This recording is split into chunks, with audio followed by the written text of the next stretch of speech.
Are you crossing the line of supervision to micromanagement with your remote employees? Has your over-communication turned you into a remote micromanager? How do you become aware of when you're micromanaging and what can you do to avoid it? Hey everyone, welcome back to HR Administ. Here I am with an interesting and in-demand topic for the managers and business leaders, that is how to avoid micromanagement while managing your remote employees. Please watch this video till end as I am going to share the most important and practical challenges faced by the managers in current work model while managing their remote teams and also how to deal with those challenges. And if you feel that my solutions are workable for you, then don't forget to hit on the like button. And if you're new to the channel, then please click on subscribe button as well.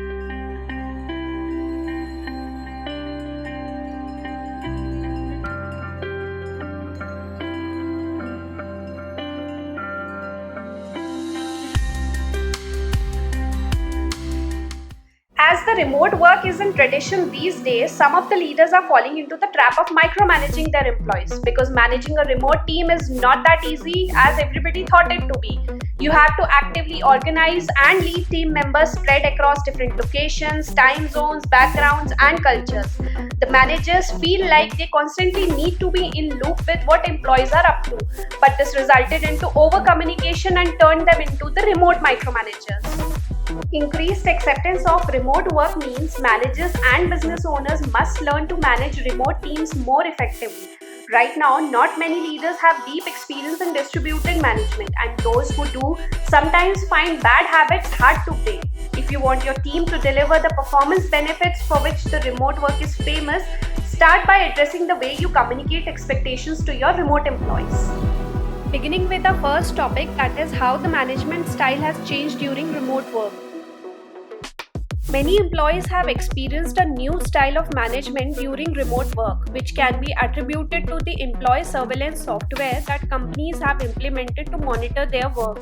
In some cases, this has resulted in micromanagement, with some apps automatically clocking employees out if they are away for too long. Additionally, in some sectors like IT, employees are finding it challenging to balance the directions given by local managers and on-site managers. However, some companies have installed chatbot systems that eliminate the need for human HR to address grievances. Nevertheless, since the effective utilization of AI technology is just the beginning, not all employees and managers are aware of it. For managers, it is crucial to understand that remote employees require space and freedom to manage their work efficiently, and over-communication and constant check-ins can actually hinder productivity. As a remote team manager, it is important to establish a healthy working relationship and maintain a good morale for all team members. Micromanaging can lead to a toxic work environment with frustrated employees, making it harder to retain talent. Moving on to the second part of our video, that is how to analyze if you are a micromanager. Surprisingly, in many cases, managers themselves are not aware if they are getting into micromanaging their team members or not, because it looks obvious and innocent for them to behave like that. They do not abuse their employees with unprompted negative reviews.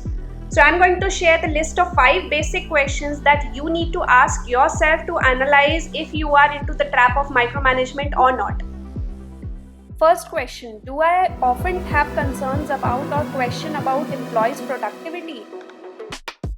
Second question, do I find myself constantly wanting to be informed of every bit of progress made?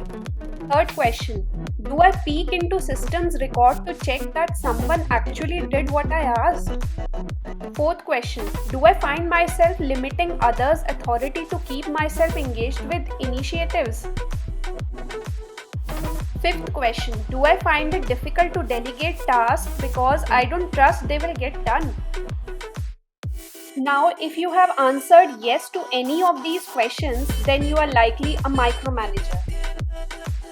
Now, when you have analyzed yourself if you are a micromanager or not, let's see how can you avoid in creating a toxic work environment for your team members.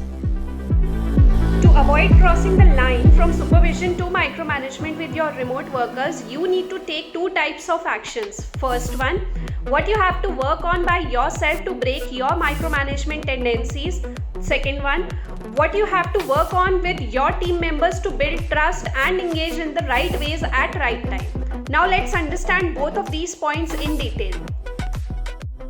When it comes to me actions, adopt new approaches to stop micromanaging. For example, identify yourself to understand what you are failing to do. Ask yourself questions like, do I really add value to business with the amount of time I spend supervising today? Could I be dedicating that time to more strategic activities?